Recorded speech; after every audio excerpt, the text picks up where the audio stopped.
السلام عليكم ورحمة الله وبركاته. ازيكم يا حبايب قلبي؟ عاملين ايه؟ يا رب تكونوا بخير وفي احسن حال. النهارده هرحب بكم طبعا الاول من مطبخ ام انس. يا رب اكون عند حسن ظنكم دايما وعجبكم. والنهارده هنعمل مع بعض نكمل بقية المحشي بتاعنا. عملنا امبارح المحشي الكرنب وكان جميل جدا وزبدة زي ما انتوا شفتوه كده، وفي قلب الحلة وحشينا عليها الفرخاية الجميلة بتاعتنا وطلعت تحفة وجميلة معانا قوي وبسم الله ما شاء الله. هنكمل النهاردة مع بعض. شوية الرز كانوا باقيين مني، ما ينفعش طبعا ارميهم، لازم استغلهم واعملهم في وصفة تانية.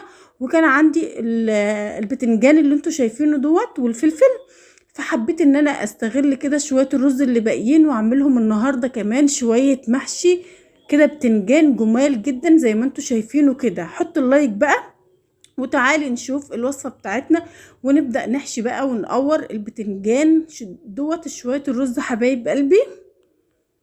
تمام.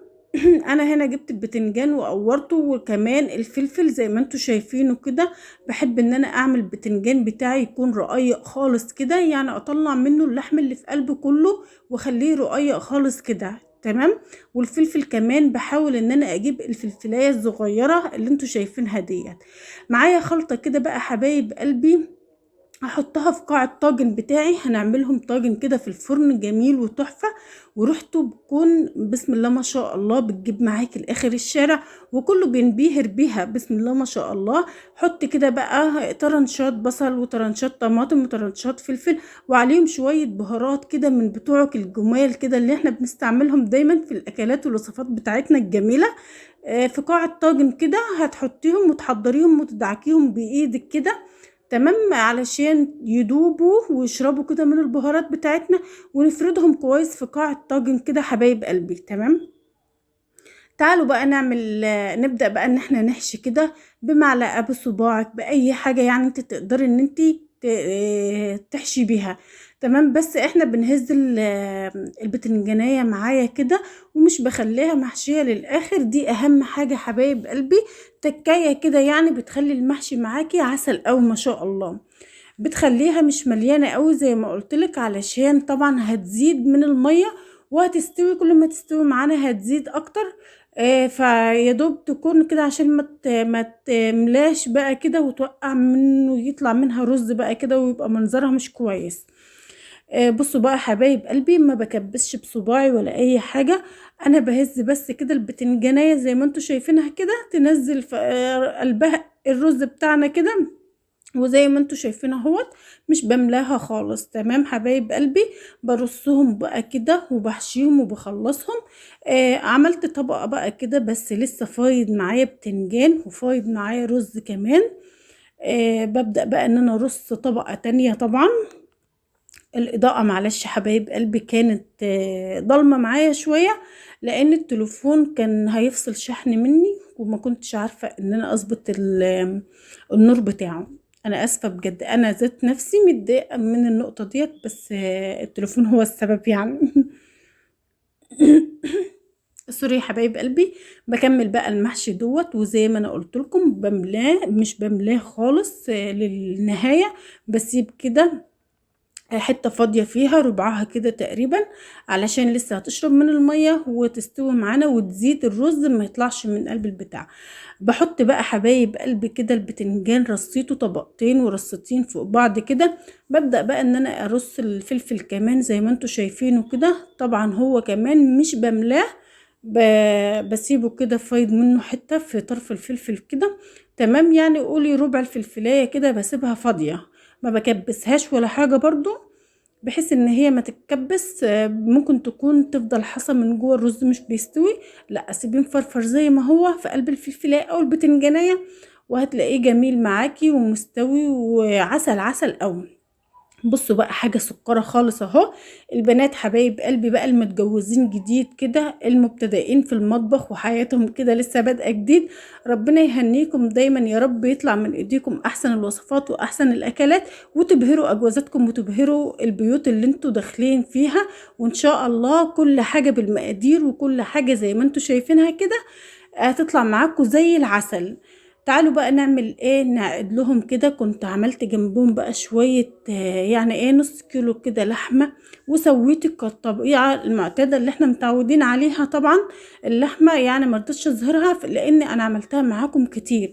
عملت شوية شوربة كده من اللحمة، وبقعد بقى ايه المحشي بتاعنا دوت. يعني زي ما انتم شايفين كده لما بميل الطاجن اهوت بيبان المية منه لما انا حطاه كده قاعد كويس كده. مش باينه الميه خالص، لان الميه بتاعتي ما بعليهاش وما بخليهاش توصل للسطر بتاعنا الاخراني. يعني يا دوب السطر اللي تحتاني كده يكون الميه جت عنده وزادت فوقه كده. خلاص كفايه قوي. هو البخار كمان هيعمل كده معانا التسويه ويخليها تمام قوي. هاتي بقى ورقه سلوفان حطيها كده حبايب قلبي. لو مش عندك الغطا بتاع الطاجن او الحله بتاعتك ديت تقدري ان انت تعمليه كمان مش في طاجن فخار بس، تقدري ان انت تسويه في صينيه بيركسي المونيا اي حاجه. ولو مش عندك الغطا بتاعها عادي استكفي بقى بالورقه اللي انت حطيتيها ديت، والبخار هيسوي معاكي الحاجه وهيطلع معاكي جميل كده زي ما انتوا شايفينه كده. بسم الله ما شاء الله، حاجه كده سكر سكر يا بنات ما شاء الله. وطعمه وريحته بقى عايزه اقول لكم ان هو. نتكلم عن التسويه. التسوية حبايب قلبي بتحطيه في الفرن تمام. بعد ما غطيت عليه وخلاص بقى كده بتحطيه في الفرن، ما بتشغليش الشوايه خالص، انت بتشغلي الفرن من تحت بس. وبتحطيه وعلى نار عاليه طبعا وتسيبيه يغلي اكنه على البوتاجاز، يغلي براحته خالص. يعني ايه، خد مني تقريبا ساعه كده.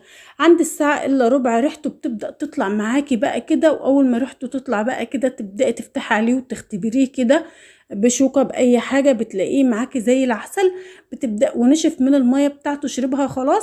بتبداي بقى ان انت ايه تهدي عليه النار خالص زي ما تكون بس برضو على البوتاجاز بتردديه تمام. وتسيبيه حوالي ربع ساعه كمان. تمام حبايب قلبي. وبعدين تطلعيه بقى. بصوا الجمال بقى اللي انتوا شفتوه ده. هنعمل له خلطه جميله كده وندهنها على وشه تمام، ونحطه تحت الشوايه نحمر الوش بتاعه زي المشوي بالظبط زي ما انتوا شايفينه كده. انا حطيت معلقتين من الزيت على معلقتين من الكاتشب وقلبتهم ودهنت الوش بتاعه زي ما انتوا شايفينه كده طلع جميل جدا. وحط اللايك ليا وكمان فعل الجرس واشترك في القناه لو مش مشتركه. هيوصلك كل وصفاتي. وقولي لي في الكومنتات بقى ايه رايك في وصفاتي وعجباكي ولا لا، وايه رايك لو طلبتي مني وصفات في الكومنتات اعملها من عينيا الاتنين. بصوا بقى الجمال بتاعنا شكله ايه. يعني ايه محشي مشوي في الفرن، محشي بتنجان وفلفل مشوي في الفرن بطريقة سهلة جدا اهي وجميلة جدا.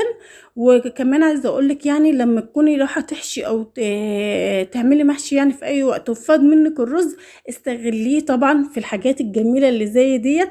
يعني طبختين في وصفة واحدة. يعني لو ما عندكيش بتنجان كمان او فلفل او اي حاجة ان انت تعملي محاشي، ممكن ان انت تطبخي الرز بس كده وتعملي جنبه سمك مقلي سمك مشوي بيكون جميل جدا قوي. بعمله انا على طول، بس النهارده كان عندي بتنجان وفلفل حبيت ان انا اعملهم محشي كمان. بصوا بقى على الجمال والمنظر والطعم رائع جدا. عايزه اقولك ان انا سبته في الفرن وطلعت كمان اعلف الفراخ بتاعتي. كانت الريحه طالعه فوق السطح مهففه وماليه الدنيا والشارع كله. يعني حاجه كده بسم الله ما شاء الله.